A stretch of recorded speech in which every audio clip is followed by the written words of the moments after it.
whoever wins this moves forward to the right. They are going to be given a run for their money. It was late 2021, early 2022. Actually, started back in M3, and then You look at it from like roll to roll in terms of the achievements, how long. Esports, Alpha 7 North, they're both like that. Ruby is a great stopper to that.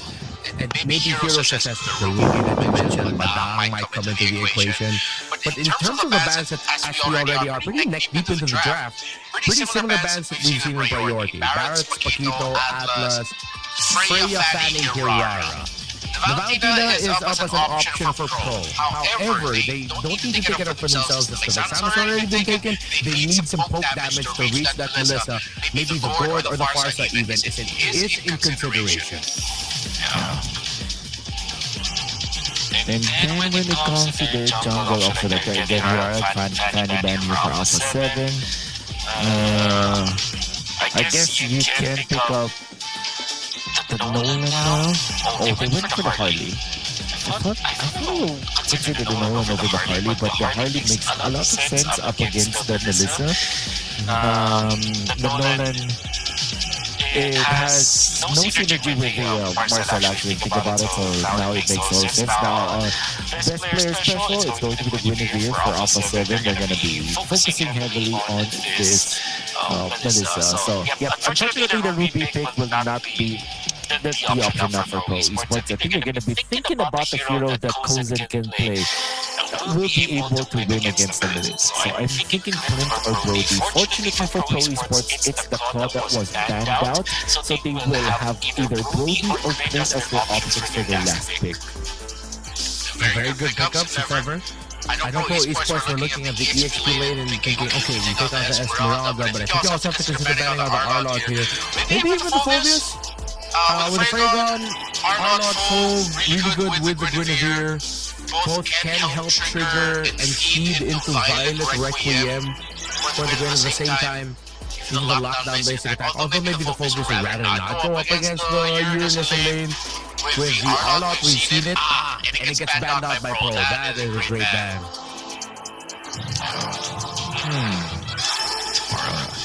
Violet, what can you pick now for Nats? Is the question. Well, you can consider going in for the Shark Hero. For now, they picked up Matilda. I hope Kozen does not get tempted into picking up the Esmeralda. Valda Hero, I think the Brody is the perfect fit. I remember back when I was with Kozen, we all like to play the Brody against Matilda because even when you save people, you still get the torn apart memory up. You can chase down heroes. And the first damage of the Brody is too much for the Matilda to save. But instead they will go for the Granger, which is a good synergistic hero with the Farsa overall. And there goes the Farsa. And Farsa has great synergy with the Granger, with the Uranus in objective teamfights, and of course with his Harley for supplementary damage. Overall, a good pick. Alice for Alpha 7 though.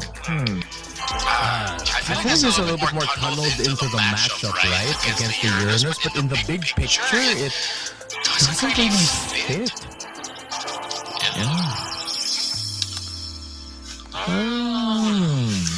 That's a weird decision, I would say. For Alpha 7, I'm not sure if this is the right decision to go for.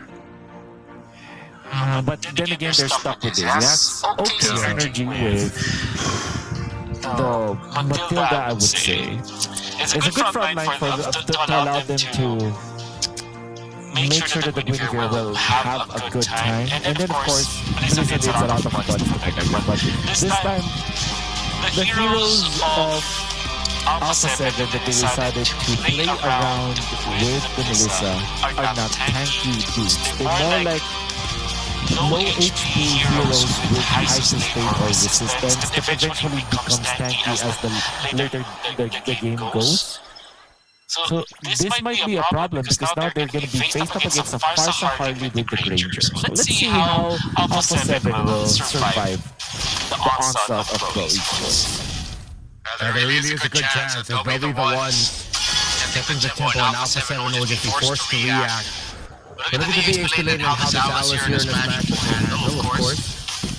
But in the mid, oh, this is not the start that Alpha 7 wants, because if we don't lose anyone, best player, Cold, and Shark are going to be playing for stability for one another. Just control the river, make sure it's all good so that Zia can get the farm. And if they can, and only it looks like it's going to be a good chance. You get some kills early for best player 1 to start getting his items such as the concentrated energy. But if it's way too risky, you don't need to take it. That's, I feel like this will be a pro esports sided first total. I feel like, and I'm saying that because of the nature of the heroes with just the Matilda as well as his Vexana. But then again, if best player is able to find a pickup as he's trying right now, and he's still the orange, so that's really good for Alpha 7 now. Very successful invade, quick rotations. Of course, with how Naps just bullying and outplaying Soria and Felix in lane. Can get the information off in time and help out, of course. Coily, who was already trying to handle the invade. Alpha 7 are playing this tempo properly through this Matilda. Good speed, good decisions, converting into objective wins. The Turtle 1 spawns. He did say it was Pro Esports coded, no level force just yet for either rover. Let's see who's going to be able to get this first. With Coily already going to his purple buff, they can see that Alpha 7 get Turtle number 1. Alpha 7 just nailing it. Pro Esports, they are grouping up top. They wanted to stop the militia from farming. Maybe take advantage of this game during the early stages. However, they will not be able to do so. Alpha 7 did not even have to commit so much to protect the militia out there. And this is such a great start for Alpha 7 that they will allow this Guinevere with the Vexana and the Matilda to just run around the map. So I think that at this point, what you're doing now, if you are Cold, is you just pass through your lane, maybe punish PPP with walking literally in front of them right now. PPP will survive. Shark might be trouble. Gets the flicker out. Golden Hour forced. Sorry if Felix is low, but that's as much as both teams will get in that scramble in the middle. Could have been so much worse for Pro Esports. PP was able to get away. Alpha 7 still holding a lot of the priority in the river, in the center of the map. Soria Felix has been left. It is just trying to manage this Alice. But with Coily going down to the bottom lane, maybe they'll be able to find an opening there. PP stops Zia and Shark from comfortably making it into the gold lane, while Kozen is now able to get all the last hits and maximize the farm in the minions. Naps gets snowballed by 3. He's holding Throne of Ruin. He buys time, but he gets taken out. Seems like Naps was too eager, trying to get a trade, or even trying to win there against 3. Fortunately, this is important because the Lord is upcoming. Coily will be able to secure his own. You see the reaction going from Pro Esports when they saw Alpha 7 commit a lot of heroes around the purple. Cozy just fast cleared his own wave. And with the threat of losing some minions, Zia had to just call everybody to just back out of there and get back to the lane. Start off the fight. For the moment, lots of little snapshots. Golden Hour, really good too. And you saw best player won their hang time up in the air. Couldn't even complete the animation of the jump. Perfect Golden Hour, made that look easy. What a great Golden Hour. What an amazing play coming up from Pro Esports. Really commendable. What a good for this play though. That is a nice initiation. They will find Coily. Perfect target. Circling Eagle, guiding wind into that Violet Requiem. Perfectly executed coming up from Alpha 7. Now Shark wants to force out the kill on Kozen. PPP will be there to help him out. And best player, the way to celebrate with that kill into Coily is to now take away some of the jungle camps from the Harley. Instead of risking the jump, but the main thing is, once again, another Violet Requiem, special migration. They're able to find Sa, with Vexana getting the last hit. Zia, and best player will going after Soria and Felix, but the sureness is to too crafty with it. Is able to get away. Still, that's a 1 for none. And Alpha 7 has control in the bumper buff. Meanwhile, the bottom coily outplays Naps. The Alice falls. Purple buff. Getting possession here by Alpha 7. With coily on the opposite side of the map, it looks like the North Americans are going to be able to take it, while at the same time sending him back with his long flight. But it's Sorium Felix who finds Cold World left alone. Ate up by the Uranus. Great pick-off. For Sorium Felix. Felt very confident once he was able to complete the Radiant armor, oppressing the members of Alpha 7 in there. They still want to go for more. That's actually manages to just get out there. I think we are now in a point where both of these XP laners are now a threat, and with just one item they're able to participate in team fights much better. Pro Esports, fast clearing up top, will go to the mid. I think they're eyeing for this thorough. PPP will be the one to check out where best player is, and actually take some stacks to the Thunder Belt, and slowly working their way towards this goal. Turtle number 3, I feel like this one's all gonna crack open. There's gonna be at least 4 deaths onto one side. You have to be careful with it. Certainly Eagle lost and already coiling this is Retribution battle for the Turtle. Another golden hour! And Alpha 7 how to scramble to get away from this goal. Esports want to the chase. Sa no longer has the ultimate. They fly in, but Alpha 7 minimize their losses. Great call, just back off, playing it safe. Pro Esports has already won the sequence. It's starting to be a close match between Pro Esports as well as Alpha 7 right now. The objective, the neutral objective, in favor of Pro Esports because of how they were able to utilize this golden hour. I think it's masterful the way that they played it. Looks really good.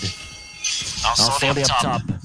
Movement coming up from Pro Esports. The bottom lane being pushed by the Harley, and then up top with 2 Sync minions, Alpha 7 have decided to commit all resources to defend as well. Seems like there will be a little bit of a skirmish. One dying. Another attempt at a push for Pro Esports. Alpha 7 going to be able to defend this. Nope. That's 3 of the Squishies members of the lineup just solo zoned out by the Uranus. That was an answer on the defense there. Sorium Felix is going to continue this. He knows at this point he can survive all of these pokes and these damage, but that's a silver lining there for Alpha 7. This Melissa is starting to lead her, and that's only 2 items. It's not retrieving just yet. Once it gets locked in, you have to wonder what it can do. But look at Sorium Felix single-handedly stopping this Melissa. Golden hour to zone out the other members of Alpha 7. They're not going to be able to bring this tower in mid. He can get taken out, but certainly Eagle of Shark. Wonderful usage of the Eternal Guardian as well coming up from forward. They were able to defend, and now they move forward. They want to get a kill. Sorium Felix is not the best target. The counterplay, the Feather Airstrike, Zone for Alpha 7. Don't die just yet. They want to go in with Nats on this Alex Mac, not catching anyone. And now the Lord is going to be spawning. And it seems like with all of everything that happened in the middle, Sia was able to slowly push the top lane and will collect a lot of gold for his team. But will they have enough time to get into the Lord? It seems like they will be able to get to the Lord. They're here. Are they actually going to be able to take it? But best player loses the Retribution battle. Straight up. Pro Esports without doing it. Two members of Alpha 7 get caught out short. Gets taken out by Coily. Sorium Felix providing the vanguard of Pro. The front line, too strong. 2 members of Alpha 7 fall. I like what Coily did. After taking that sword, and how they went back when Shark was overly aggressive and Shark forgot that Hardy can actually burst him down. Because of that big -1, they will be able to push the Feather Airstrike to put best player 1 low. Let's fend up the attack for now. And there are pushing Pro Esports, and getting eliminated there.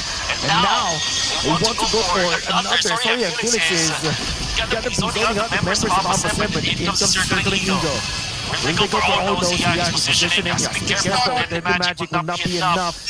That's gonna be the... Oh, okay. How did they get there? Cardi had to go back. Space escape through that. His hat was there. He was already running away, but he just decided to go back because there was another member of Alpha 7 blocking his escape. And of course, he ran straight into the Melissa, certainly able to try and provide the space. But the better air strike from far away means that Alpha 7 will only lose the Holy Shield, but at this point, all shields are about to go down anyway. Could have been a big loss, but Alpha 7 recovered and defended really well.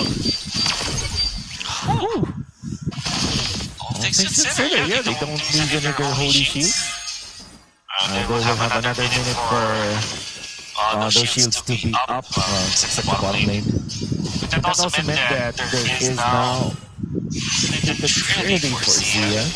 But the Granger only with the Sky Piercer, well, now has 2 items with the Hybrid, no Electric War, and of course, 3 items. I mean, if you count the Sky Piercer as another big item, yeah, he has 4, technically speaking, which means that now he is going to be a problem. They will start with Shark now. Shark gets away. No purple buff. The best player 1 ends this winning here. Cornish Retribution just a little bit earlier.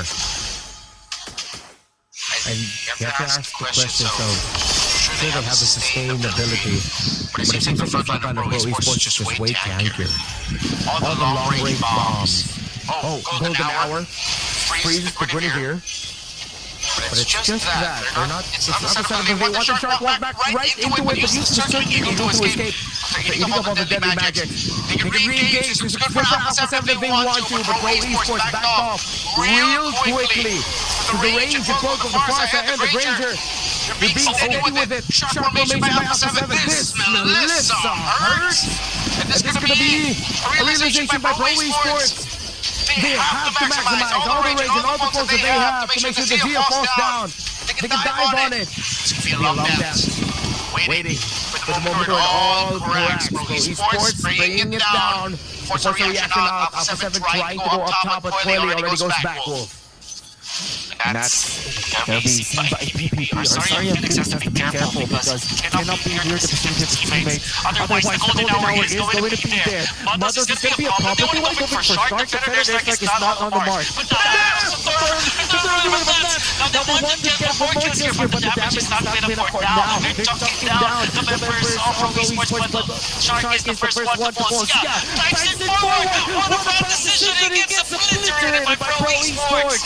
And now they want more. That's player 1 to punish the frontline and Coily taking it out. But Sa as well as Kozen, they're dealing the damage. That's the trouble. Double kill coming up from Kozen. And all it took was that dive coming up from Zia. Only one remains. That's Cold World. It might be impossible for Redmar to defend this. Shark will be back in 5 and Pro decide to back off. Calling the going for the Lord is the better option, Zia. You see the flicker of hope in his eyes when he dashed forward, thinking that he would be able to chain some great damage together to quickly get 2, maybe even 3. But it's burst that you're up against, and with no one to block the Granger for you, you quickly get turned into a Sky Piercer stack. From none to 4, Kozen should be able to end this game with max stats after getting fed with all the damage from the rest of his team. They should be able to finish it here. Let's see if Alpha 7 can pull a miracle in the defense. It's a miracle that they need. They do have the Vexana.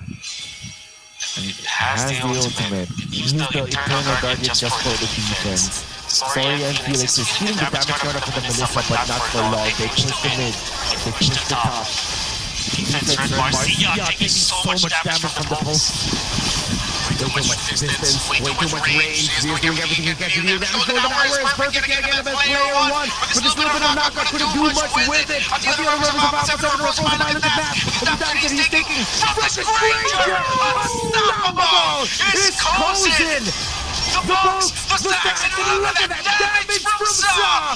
Feather air strike with a flicker to boost the distance. It's only Shark and Cold World as Pro Esports still have another round of maybe ways to come through. It's going to be a long time until Shark and Cold World get back. We're just going to see how Pro Esports closes this out. Goes in the front right side as well. Corsair Shark takes so much damage. We'll try to evade. We'll try to delay this, but it is inevitable. The minions are pushing in. Some will be taken out, but the base still falls. Alpha 7 will fall to Pro Esports. This, again, another tug of war between two good teams. But the one that lets go of the rope with the bad timing. Sia just jumping forward to the entirety of Pro Esports meant that Alpha 7 will lose the tug of war. And you saw with the positioning too, the other members of Alpha 7 were not ready for that call from Zia. Everyone else will stay back, Homeworld and the gang. You can see the frustration, of course, over there in the far end, as player 1. We're gonna have to talk about how they're gonna force a game number 3 because Alpha 7 would not want to complete their tournament run here, win this at the brink of elimination when there were moments where it looked so good for the squad. He just couldn't get those strings of events to work out for them. It was very close up to a certain point. They could have taken it forward to the entirety of Pro Esports meant that Alpha 7 will lose the tug of war. And you saw with the positioning too, the other members of Alpha 7 were not ready for that call from Zia. Everyone else will stay back, Homeworld and the gang. You can see the frustration, of course, over there in the far end, as player 1. We're gonna have to talk about how they're gonna force a game number 3 because Alpha 7 would not want to complete their tournament run. They could have taken it. Oh man, I can't. I feel bad for Alpha 7 because I think that there was just some miscommunication that happened in between. You can see that they're leading Team Fire Hunting. You can already feel the technical chopper coming out from Zia. Even Soria Felix is feeling it. Lord Hands eventually went in favor of Pro Esports. Alpha 7 are able to still equalize, I would say. They still managed to defend after this one. But they lost all of their outer turrets, but they can still team fight. We are feeling already. This was the fight. Shark, first one to fall. They will want to go on to Coily, but Zia was just too far forward, too far away from his teammates. There is some damage from the other members of Alpha 7, but not having the Melissa in the team fights meant that they just couldn't recover afterwards. You can see why he tried. He did chunk down Koza in a considerable amount, almost taking him down. But again, it just wasn't the right time. If the other members of Alpha 7 were much closer to respond to it, then we would be celebrating the 100% because they would have been able to trade it out. He still would have ended up falling down, but at least they get Kozen on the Granger, stopping it, but it ended up just becoming the catalyst to this, those long-range pokes, the bombs from this Granger, the bullets, the long-range feathered airstrike as well by Sa. They closed out the draft really well. They know that they're playing with a Marcel, despite Sorium Felix struggling in lane in terms of getting his presence felt, because Naf was always just so, forward with it, trying to delay Sorium Felix, really just, in our terms in the Philippines, we brusco him.